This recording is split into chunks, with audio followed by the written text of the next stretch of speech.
अब बताओ 6 वर्ष की कन्या, तुम जरा कल्पना करो, सोचो 6 वर्ष की कन्या, ये बेटी बैठी है शायद 6 वर्ष की होगी, मैं सामने में, ये नहीं, ये वाली बेटी है नहीं, 6 वर्ष की उम्र, सोचो जरा 6 साल की उम्र जानकी जी की, क्या सेवा करेगी, कितना बोध होगा 6 साल की बेटी को, सेवा करने का ज्ञान होगा क्या?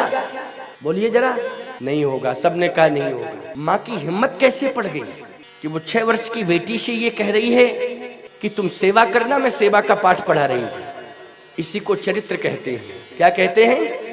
चरित्र कहते हैं। रामचरितमानस की कथा इसलिए सुनी जाती है कि कैसे बेटा बेटियों के चरित्र का निर्माण हो, कैसे बेटे का चरित्र निर्माण हो, कैसे बेटी के चरित्र का निर्माण हो। परंपरा क्या है, ये रामचरितमानस की कथा सुनने से ही आपको सीखने समझने को मिल सकती है। सुनैना जी ने श्री किशोरी जी को गोद में बिठा लिया और क्या कह रही है, बेटी अब तुम अयोध्या जा रही हो, लेकिन अयोध्या जाकर के तुम्हें करना क्या है? तो जानकी जी ने कहा, माँ बताओ क्या करूंगी। कितनी तोतली वाणी में कहा होगा श्री जानकी जी ने, 6 वर्ष की है ना। माँ आदेश करो कि क्या करना है। यह है चरित्र की शिक्षा। सास ससुर गुरु सेवा करहु, ओ पति रुख लखिया अनुसरहु। सास की, ससुर की और गुरु की सेवा करना, और पति का तो रुख ही लखना बेटी, रुख लग के ही कार्य करना। बोलो, ये चरित्र निर्माण की शिक्षा दी गई कि नहीं दी गई? ये चरित्र निर्माण की शिक्षा दी गई है। मैं कहता हूं, माँ जब रामायण पढ़ेगी तब ये शिक्षा दे पाएगी, और बेटी जब माँ के द्वारा ये उपदेश सुनेगी तब इस सेवा को वो चरितार्थ कर पाएगी।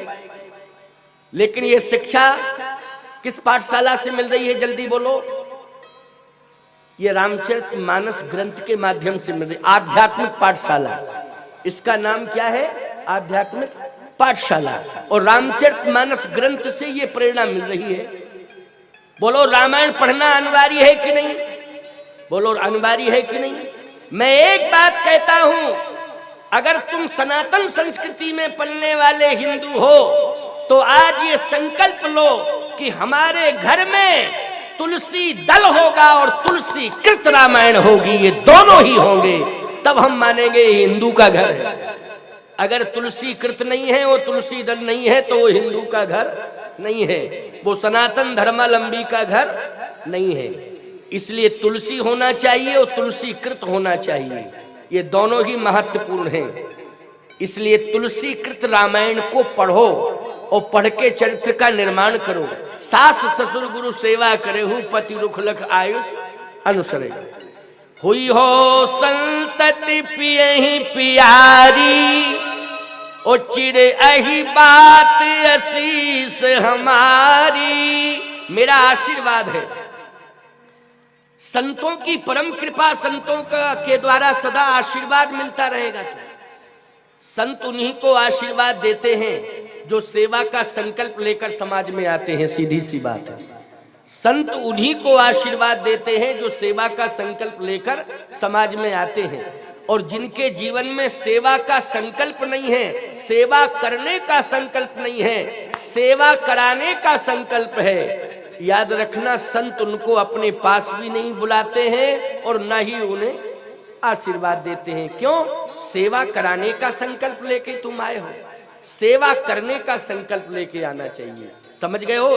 इसी को चरित्र कहते हैं। क्या?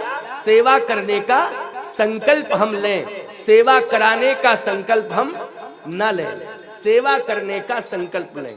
हमारे साधु संतों के आश्रमों में आप लोग पहुंच जाते हो, ईमानदारी से बताओ, सभी संत कहते आओ प्रसाद पालो, जलपान कर लो, प्रसाद ले लो। क्यों कहा जाता कि नहीं? भैया रुको,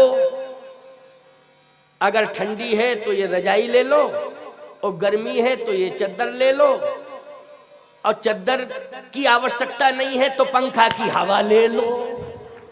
हाँ भाई, गर्मी है तो पंखे की हवा लो, क्यों? और यदि ठंडी है तो ये रजाई ले लो, ये कम्बल ले लो, कम्बल ले लो। बोलो ये संतों के आश्रमों में व्यवस्था मिलती है कि नहीं मिलती है? जल्दी बोलो। ये क्या है? सेवा करने का भाव, सेवा का पाठ पढ़ाया जाता है। हनुमान जी ने भी सेवा का संकल्प लिया था। जान राम सेवा सरस समुझ कीन अनुमान, पुरखा ते लड़का भय हरते भय हनुमान, जान राम सेवा सरस। तो सेवा का संकल्प लेकर के ही भगवान शिव 11वें रुद्र में हनुमान बने। बात समझ में आ गई कि नहीं? सीता जी को जब अयोध्या भेजा तो सेवा का पाठ पढ़ा के भेजा, और भगवान शिव 11वें रुद्र में जब हनुमान बन के आए तो सेवा का संकल्प लेकर के आए। बोलो ये क्या है? चरित्र निर्माण नहीं है तो क्या है? जल्दी बोलो, है चरित्र निर्माण की नहीं? इसलिए सेवा का संकल्प लो, सेवा करने का संकल्प लो।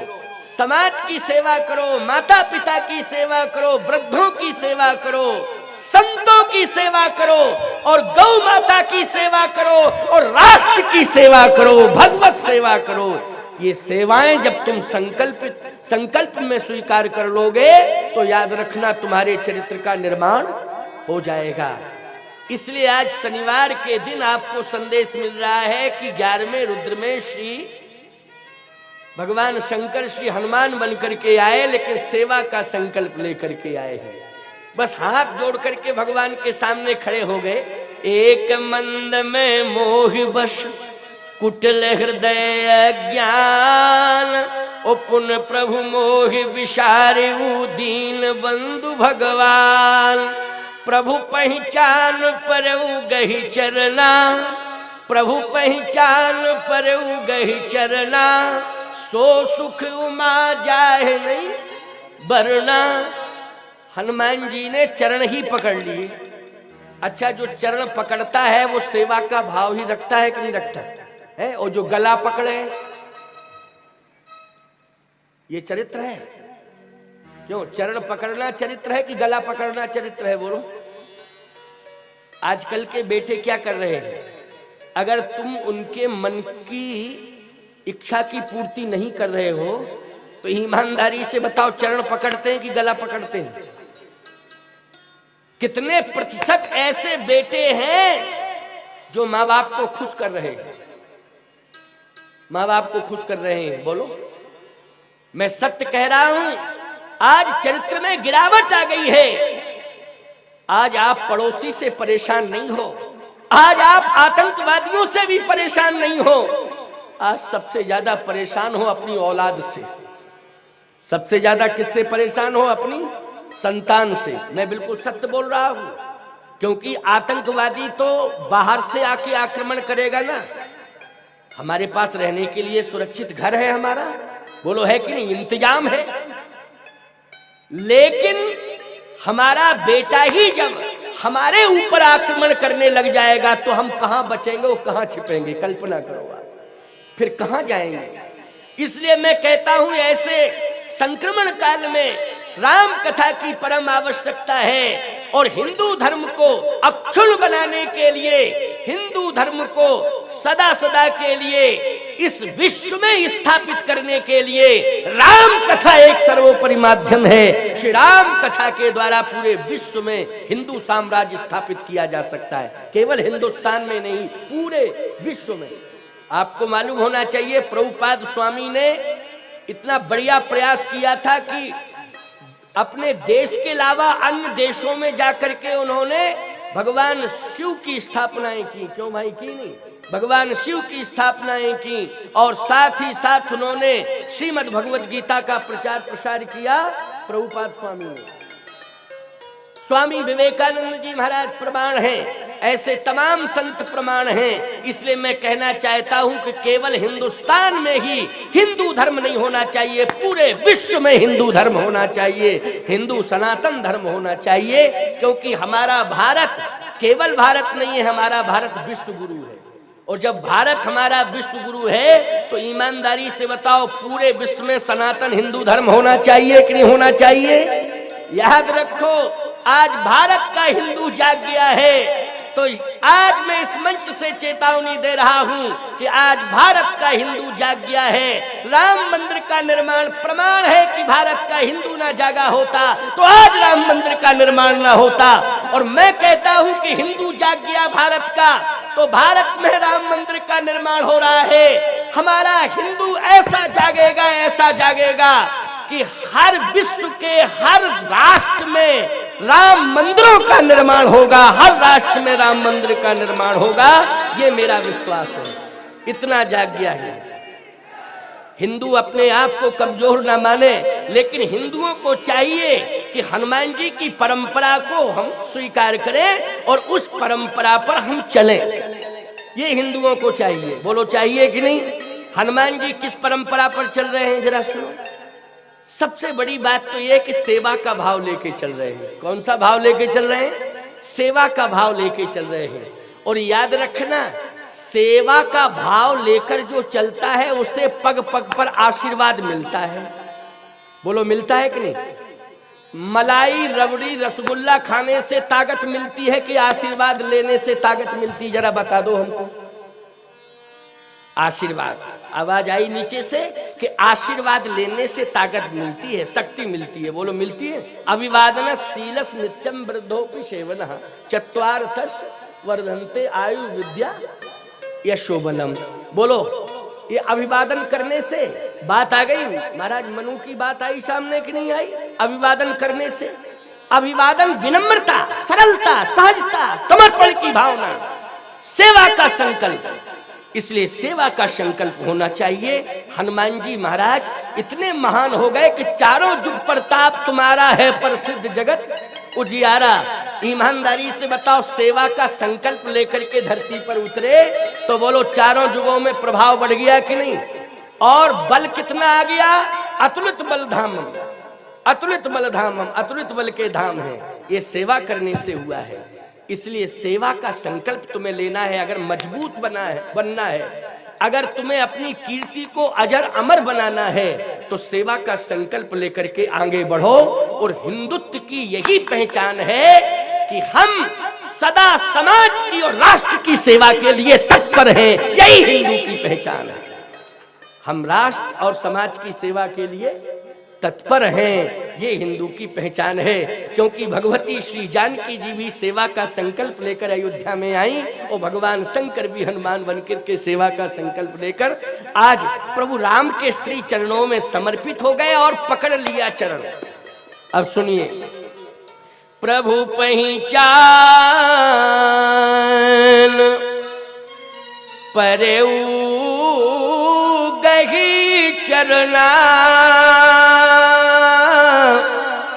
सो सुख उमा